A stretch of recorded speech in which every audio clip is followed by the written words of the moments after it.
సరే నేను గంభీరంగా మౌనంగా చూస్తున్నా. నేను కొడితే వట్టి కొట్టు నాకు అలవాట్లేదు కదా. చూద్దాము.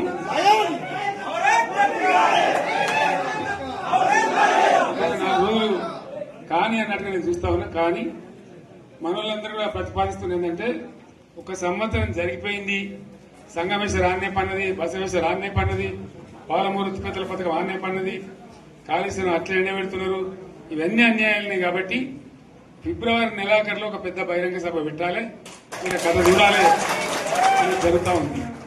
కాబట్టి మీరు కూడా పెద్ద ఎత్తున దయచేసి ఆ సభకు కదిలి రావాలి, కథ దూరమే ఉండదు. ఆ రకంగా తెలంగాణ శక్తి ఏందో మరొకసారి చూపించి వీళ్ళ మెడలు వంచి ఇప్పుడు సాధించాలి. భవిష్యత్ కోసం కూడా కొట్టాడకు మనం సిద్ధంగా ఉండాలని తెలియజేసుకుంటూ, పరమేశ్వర్ గారికి అంతటి లోకమంత్రం ఇది. కోటి రూపాయల భూమి ఇప్పుడు 50 లక్షల కాడికి.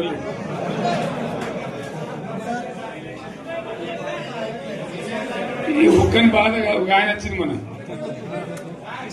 ఒక ఆయన ఒక 10 మంది వచ్చారు హైదరాబాద్కి. అందులోకి 2 ముస్లిం సోదరులు వచ్చారు.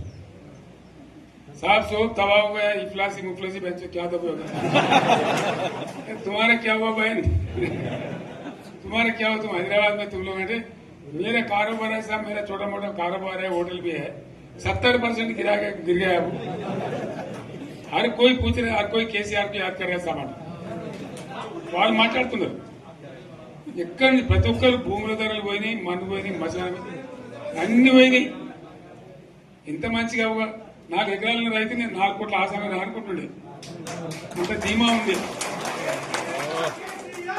ఎంత బాగుంటే హైదరాబాద్ నుంచి అడిగితే కూడా వచ్చి మనం ఇయ్యకపోతే భూములు డిమాండ్ పెరగానని అంత బ్రహ్మాండంగా మారుమూల ప్రాంతంలో కూడా 40 లక్షలు 50 లక్షలు ఎకరానికి ఉండే. అటువంటిది సగానికి సగం పడిపోయి మొత్తం నాశనం చేసింది. వీళ్ళు ఇట్లే వదిలిపెడితే ఇంకింత నాశనం అవుతుంది. కాబట్టి మనం కొట్లాడాల్సిందే. నేను ఇంకొక మాట మీకు చెప్తా. ఎలక్షన్లలో నేను మస్తుగా చూసిన 50 ఏళ్లలో పార్టీలు గెలితే ఓడతాయి. ఇంత మాయలు ఏడాది లోపలనే కాంగ్రెస్ పార్టీ దొరికితే కొడతాం రాని అంత గొప్పగా.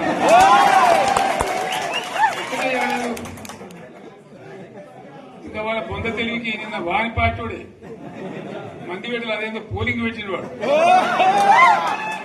చూసిరా మీరు. ఆ పోలింగ్ పెడితే 70% మనకు వచ్చింది, 30% మనకి.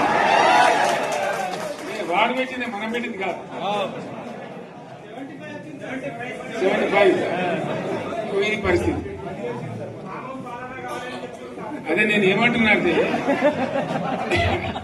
ఫామ్ హౌస్ అంటే ఏముంటది, వారి ఉంటది, మాకు ఉంటది, అలా ఉంటది. కాంగ్రెస్ వాళ్ళు ఎంత మనిషి చేస్తే పారబడి తవ్వచ్చు కూడా లంగత. దీన్ని ఫామ్ హౌస్ అని మనం బదనాం చేసి అంతే కదా.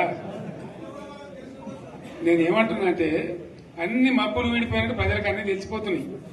మంచి ఏంది, చెడ్డ ఏంది, ఏం జరిగింది అన్ని ఇంకా ఘోరమైందని చెప్తున్నా. వీళ్ళ తెలియదక్కతనానికి ఏమైంది, నిన్న మొన్న రిపోర్ట్ వచ్చింది. Comptroller and auditor general of India అని కాగ్ అంటారు దాన్ని. కాగ్ రిపోర్ట్ వచ్చింది. పోయిన సంవత్సరం మన గవర్నమెంట్ లో వచ్చిన ఆదాయం కంటే 13,000 కోట్ల రూపాయల ఆదాయం తగ్గిపోయింది. ఇంకా మార్చి పోయే వరకల్లా ఇంకో 3-4 కోట్ల అవుతుంది. అంటే 15,000 కోట్ల ఆదాయం పోతుంది.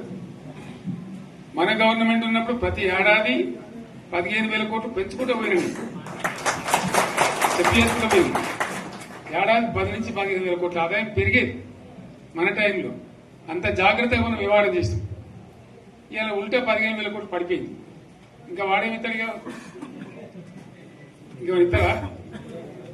ఇంకో 4-5 నెలలైతే జీతాలే కష్టమైంది. దొరుకుతుంది అందరు పెండింగ్ పెట్టి రిటైర్ అయిన దొరుకుతలు పైసలు మీరు చూస్తారు కదా పేపర్లలో.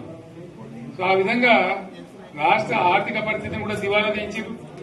ఇవాళనేం కాదు, 100కు 100% ఇప్పటికే ప్రజల నిర్ణయానికి వచ్చారు. డెఫినెట్ గా రాబోయే గవర్నమెంట్ మనదే అని అనుమానం కూడా అవసరం లేదు.